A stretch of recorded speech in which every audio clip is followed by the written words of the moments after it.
Jumpa lagi di Tribu TV. Kali ini kita mau bahas lagi-lagi sebuah produk yang unik banget. Ya, ini adalah sebuah monitor tambahan, tapi yang bisa dibawa-bawa. Ya, kita udah pernah review monitor yang kayak begini, tapi ini benar-benar luar biasa karena fitur-fiturnya lengkap banget. Ini adalah Asus ZenScreen MB16 AMT. Ya, layar portable seperti ini memang akhir-akhir ini banyak mulai dipikirkan ya. Kenapa? Karena smartphone, kayak misalnya ROG Phone gini ya, atau Zenfone 6. Ini performanya udah tinggi-tinggi, dan harganya juga bukan yang mengerikan juga, sudah mulai terjangkau sekarang. Nah, bahkan smartphone ini itu punya performa tinggi tapi layarnya nggak bisa gede. Bagaimana kalau dia bisa dipakai buat kerja? Butuh layar yang lebih besar. Atau kalian punya laptop. Laptop itu, apalagi laptop gaming ya, atau laptop yang untuk content creation.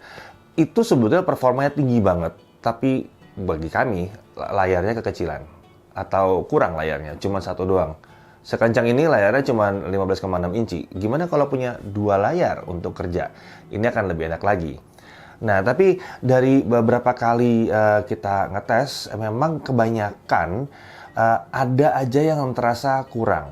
Kita lihat bahwa produk yang satu ini melengkapi banyak wishlist-nya kami. Ya, jadi yang satu ini itu datang dengan bobot yang cukup ringan, cukup tipis juga. Dia punya baterai terintegrasi, jadi kayak kondisi sekarang ini nggak pakai baterai, ini kabelnya cuma nyambung dari si ROG sini ke layar ini. Kemudian dia juga bisa dipakai untuk display dari smartphone, dari laptop, dari desktop, tablet, konsol gitu ya, dan bahkan kamera juga. Oke, kita mulai dari paket penjualan ya. Dalam paket penjualan kita bisa dapat ada unit ZenScreen-nya sendiri, kemudian ada Asus Smart Case-nya, ya ini yang bisa membuat dia jadi berdiri seperti ini, sekaligus untuk nutup depannya juga ya tentunya ya. Ada adaptor 18 watt di situ, ada kabel HDMI itu micro HDMI ya. Kemudian ada kabel USB Type-C to Type-C dengan kemampuan DP ya. Kemudian ada converter USB Type-C to USB Type-A ya. Jadi lengkap banget ya. Ada ZenScreen pen-nya bahkan, karena ini touchscreen ya. Jadi ada pen-nya, ada quick start guide, dan ada kartu garansi tentunya. Secara spesifikasi, layar ini adalah layar 15,6 inci ya, widescreen, rasio 16:9.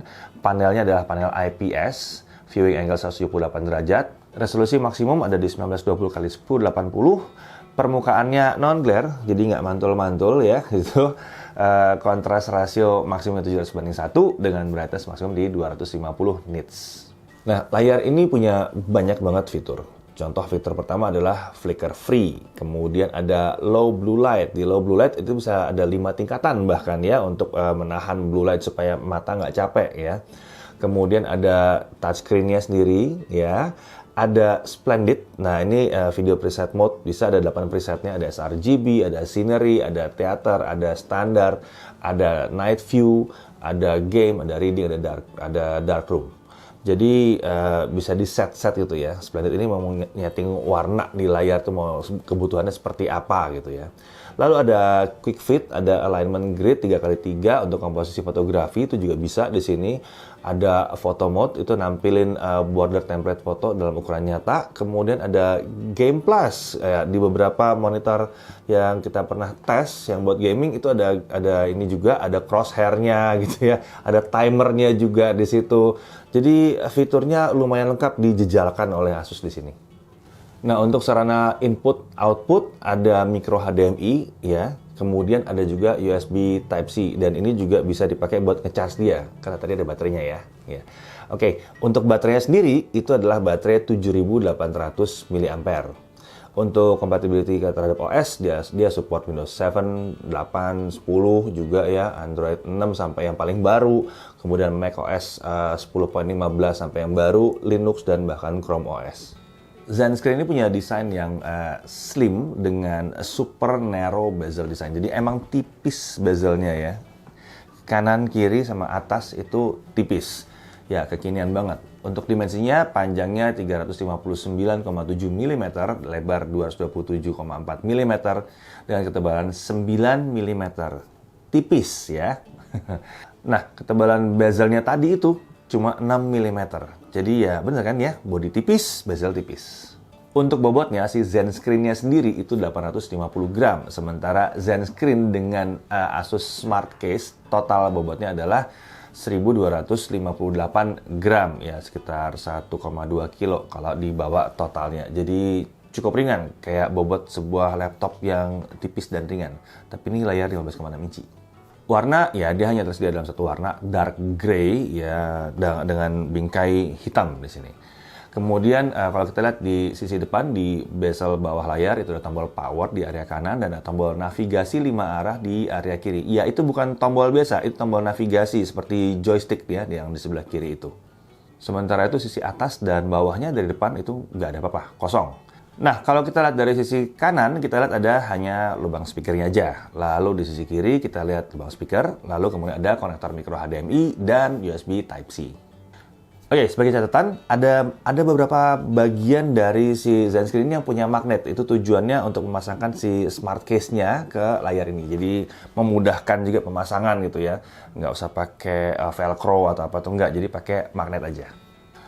Nah, oke. Pasti banyak yang nanya ini gimana cara pengisian dayanya atau penggunaan dayanya sendiri ya. Soalnya kan dia cuma ada Type-C sama micro HDMI. Ya, jadi gini. Skenario-nya ada beberapa. Misalnya, kita pakai konektivitasnya Type-C, ya, USB Type-C. Berarti ada dua kemungkinan kalau pakai Type-C. Kita bisa ngambil daya dari hostnya. Misalnya, pakai handphone pun bisa ya. Pakai handphone Type-C nyambung ke dia. Nanti kita bisa pakai dayanya dari handphone untuk menghidupkan dia. Atau ada pilihan kedua, itu ada menunya keluar nanti, ada pilihan kedua untuk menggunakan baterai yang ada di dalam. Karena kita nggak mungkin ngecas kalau udah pakai Type-C ya, gitu. Nah, yang kedua kemungkinannya kalau smartphone-nya itu pakai Type-C tapi nggak support untuk charging. Otomatis yang kepake adalah baterai yang di dalam. Tapi memang jadinya kita nggak bisa ngecas dia gitu ya. Lalu kalau misalnya dihubungkan pakai micro HDMI-nya, nah itu berarti kita ada dua opsi lagi sama kayak tadi, kita bisa pakai daya dari baterainya atau kita bisa pakai charger untuk ngecas dia via Type-C. Jadi pakai ya dua nyolok ya, satu ke HDMI, satu ke Type-C. Nah, sekarang mari kita bahas pemakaian dia dipasangkan dengan beberapa device yang berbeda. Pertama, kalau pakai PC. PC ini berarti laptop, desktop yang pakai Windows gitu ya. Ya, ini nyolok ya kayak jadi monitor biasa gitu. Cuman ada dua cara tadi kan ya, ada micro HDMI sama ada USB Type-C. Nah, ini harus diperhatikan, ada beberapa catatan-catatan yang penting banget di sini. Kalau dia dipasang via micro HDMI-nya, otomatis di sini pakai HDMI, terus di sini pakai micro HDMI, berarti touchscreen dan auto rotate tidak berfungsi. Tapi ya nyambung, bisa jadi dua layar gitu, kayak pasang monitor biasa di sini ya. Kemudian kalau misalnya PC-nya punya USB Type-C yang sudah mendukung yang namanya DP Alternate Mode gitu ya. Nah, ini cukup pasang kabel USB Type-C to Type-C aja, nyambung begitu, itu langsung fungsinya jalan semua. Nah, itu yang paling nyaman gitu ya. Kayak contohnya ini udah nyambung nih. Jadi saya geser di sini, misalnya juga bergerak gitu ya. Di sini touchscreen-nya hidup. Padahal kan benda ini kan nggak ada touchscreen, kalau di sini nggak bisa gitu. Kalau di sini bisa touchscreen jadi jalan gitu ya. Nah, untuk PC tanpa USB Type-C itu bisa pakai USB 3.0 Type A yang gede, USB biasa ya. Itu bisa. Jadi misalnya pakai dari USB biasa ke Type-C. Itu bisa, tapi ada syaratnya. Harus menggunakan driver yang disediakan oleh Asus gitu ya. Dan kemudian ini touchscreen itu jadi bisa digunakan. Ya, menarik ya. Jadi ada driver khusus di situ gitu ya. Fungsi auto rotate juga bisa, tapi harus menggunakan aplikasi Asus Display Widget. Nah, kalian juga bisa memasangkan ini ke konsol seperti kita coba di Switch dan PlayStation 4 ya, dan kamera juga bisa gitu ya. Nah, untuk Switch dan PlayStation 4 kita lihat bahwa inputnya hanya bisa pakai HDMI aja. Oke, di Switch ada Type-C, bener, tapi nggak berfungsi untuk itu. Jadi harus pakai docknya lalu pakai HDMI untuk connect ke si Zen Screen yang satu ini. Lalu bagaimana kalau ke smartphone? Nah, ini atau tablet ya, yang Android ini agak unik di sini ya. Nah, kalau untuk smartphone yang pakai USB Type-C, ya pakainya Type-C. Ya, zaman sekarang udah jarang lah kita nemu smartphone yang support HDMI gitu ya. Itu udah lama banget terakhir kali saya ada micro HDMI di sebuah smartphone. Sekarang udah jarang banget. Nah, untuk smartphone yang punya native display out support lewat USB Type-C, jadi memang kalau smartphone-nya dicolok pakai Type-C ada kabel-kabel Type-C ke HDMI ke monitor biasa, itu langsung nyala, itu langsung nyaman banget. Pakai Type-C to Type-C aja langsung nyala dan semua fiturnya jalan. Umumnya seperti itu. Bahkan smartphone yang punya menu khusus atau sistem khusus untuk extended display, nggak cuma mirroring, nggak cuma menyamakan isi aja, itu juga bisa dipakai di sini. Nah, lalu gimana kalau smartphone-nya tidak support untuk nampilin ke layar? Tetap bisa juga sebetulnya.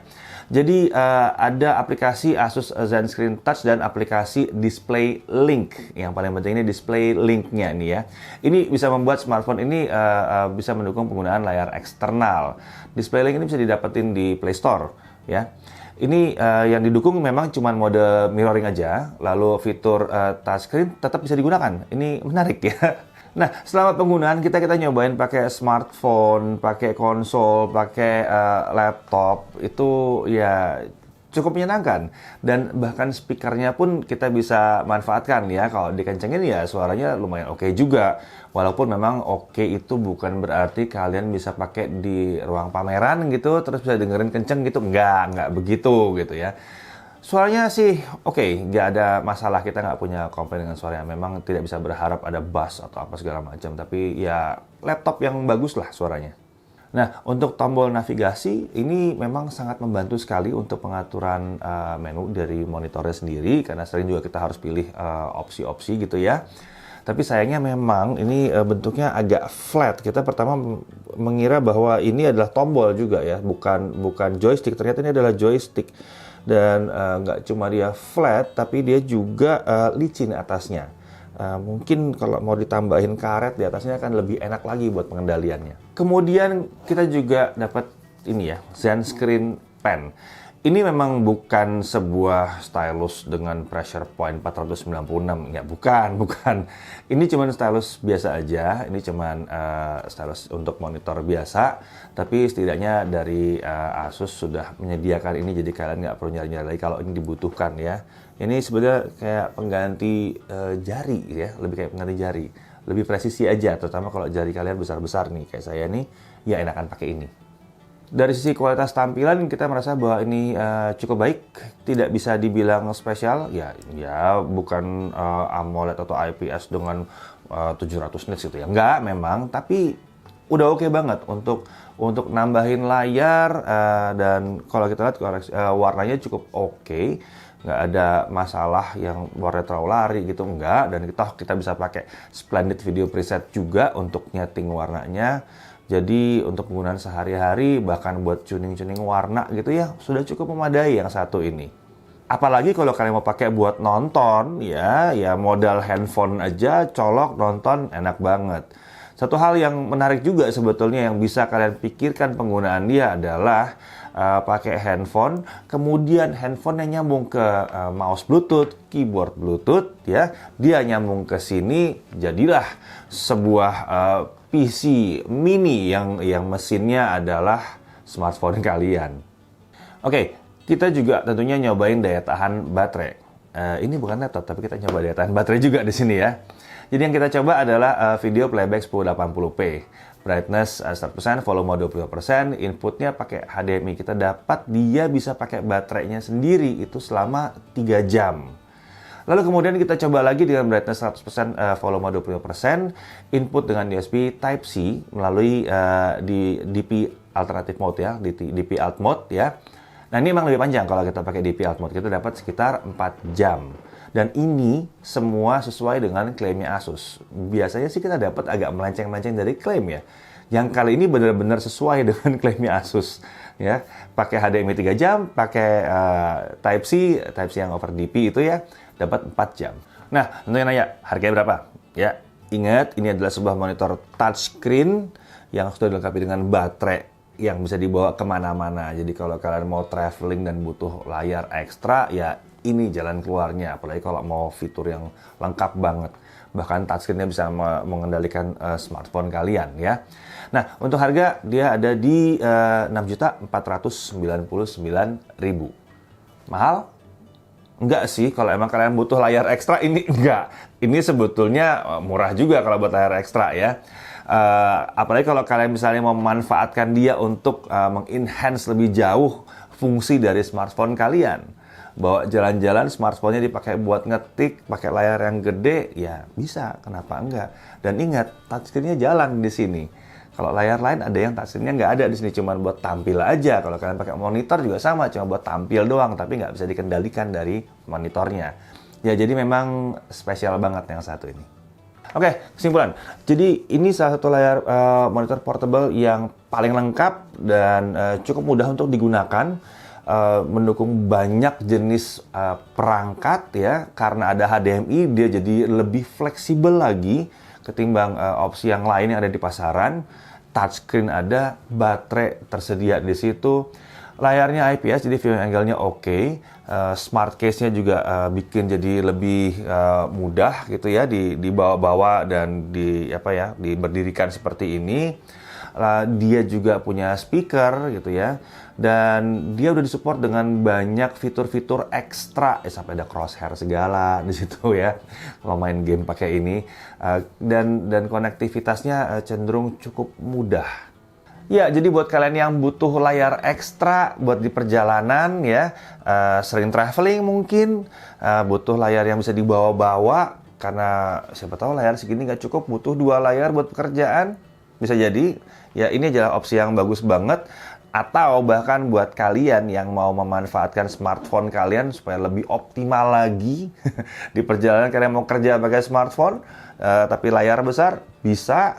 Mau dipakai buat nonton juga bisa gitu ya.